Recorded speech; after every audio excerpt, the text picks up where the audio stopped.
Assalamualaikum warahmatullahi wabarakatuh. Kembali lagi kita akan membahas tentang lembaga sosial. Oke, pertemuan minggu lalu kita sudah membahas tentang pengertian lembaga sosial dan lembaga keluarga. Kali ini kita akan membahas lembaga pendidikan dan lembaga ekonomi. Kita mulai dengan lembaga pendidikan.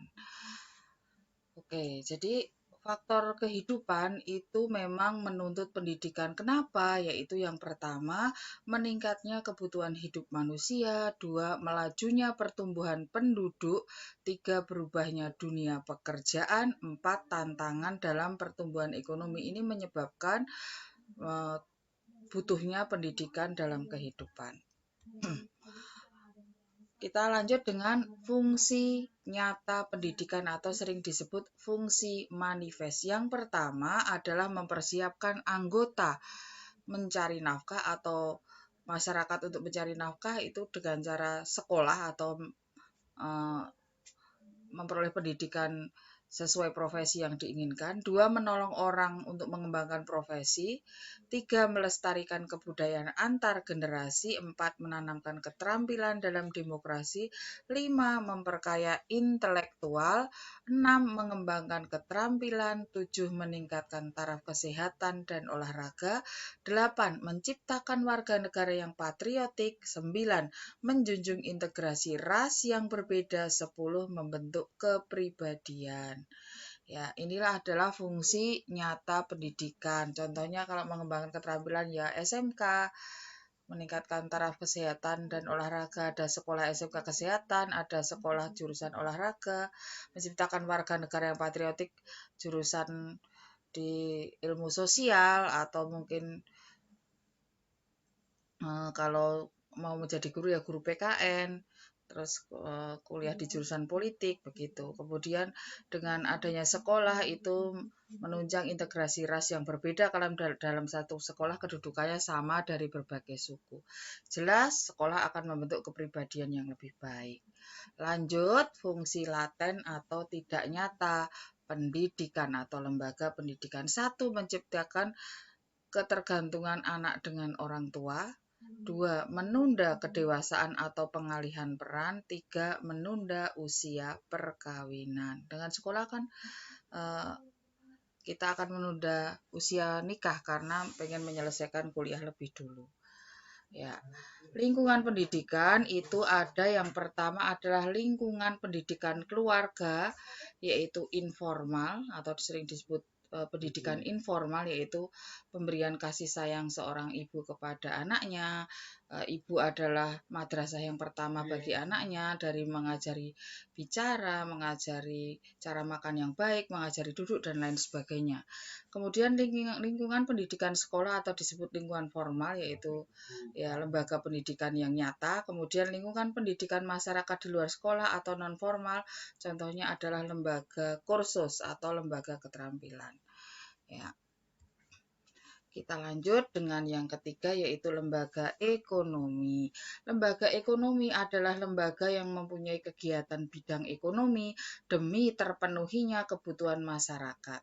Tujuannya sebagai suatu usaha manusia untuk menyesuaikan diri dengan alam untuk memenuhi kebutuhan hidupnya. Contoh lembaga ekonomi ada beberapa, yaitu BUMN atau Badan Usaha Milik Negara.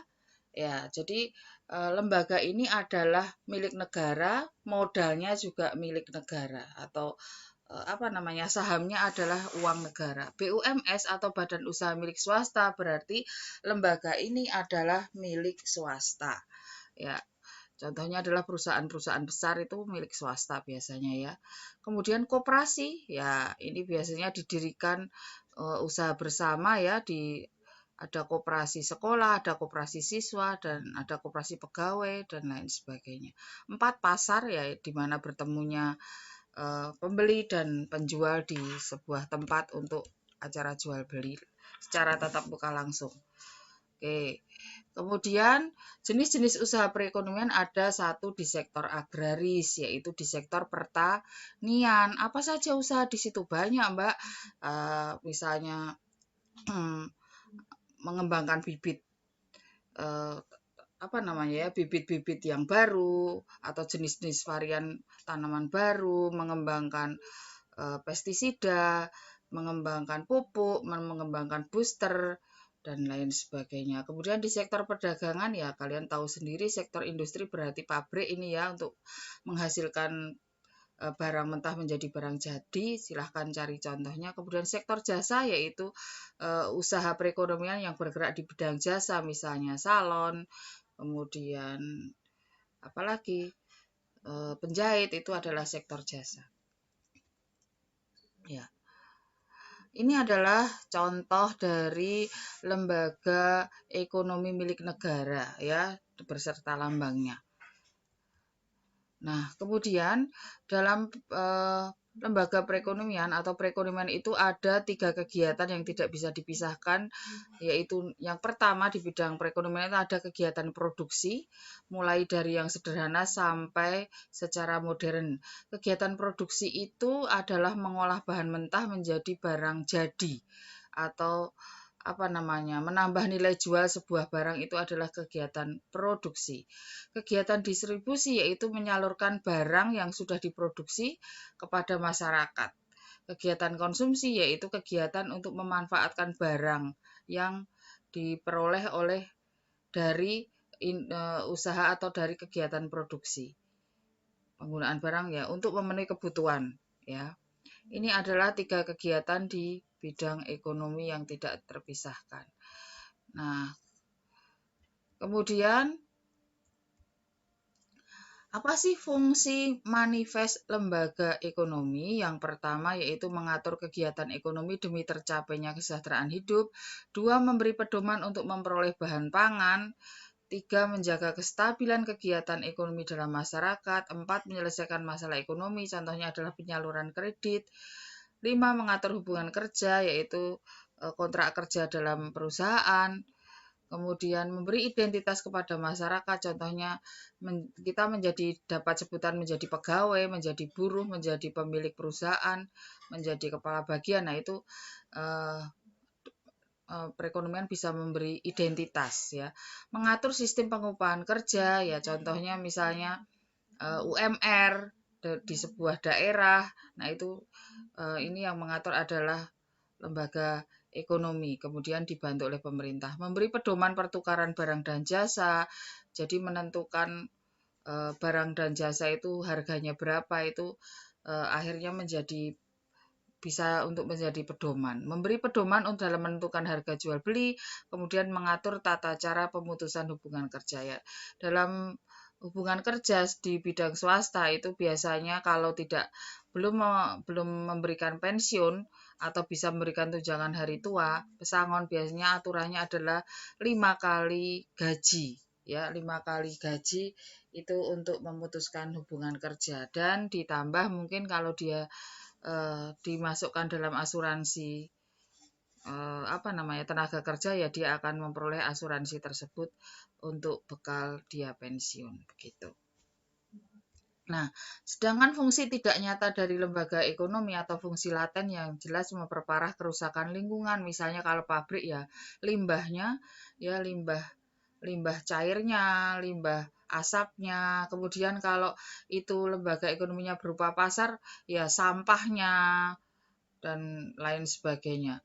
Kemudian merusak semangat kekeluargaan ya dengan adanya lembaga ekonomi maka hubungannya adalah keuntungan sehingga sudah merusak semangat kekeluargaan sehingga apa-apa tidak diberikan lagi kalau misalnya contohnya adalah panen ya bisa jadi langsung ditebaskan atau dijual kepada tengkulak.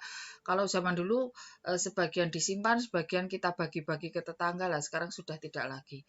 Yang ketiga, menyebabkan timbulnya diskriminasi pada pelaku ekonomi, terutama pada buruh atau pekerja ya. Dengan adanya lembaga perekonomian, maka akan ada cap, ya ada buruh, ada pemilik perusahaan, nah seperti itu. Jadi terjadi diskriminasi. Oke, ini adalah saya minta kalian memberi contoh. 1, bentuk BUMN tadi sudah saya contohkan. 2, BUMS ya kalian lihat PT-PT yang besar. 3, koperasi, kalian lihat koperasi mungkin di sekolah SD-mu dulu atau di Mu'alimat itu ada nama koperasi atau yang mungkin kamu tahu koperasi, nama koperasi apa atau koperasi yang bergerak di bidang apa. Kemudian sebutkan usaha di sektor agraris tadi sudah saya sebutkan, 5 usaha di sektor jasa tadi sudah saya sebutkan. Kalian boleh mencari yang lain, saya lebih suka kalau kalian mencari yang lain daripada contoh yang saya berikan. Oke, terima kasih. Assalamualaikum warahmatullahi wabarakatuh. Jangan lupa ya, like dan subscribe video ini. Sampai jumpa.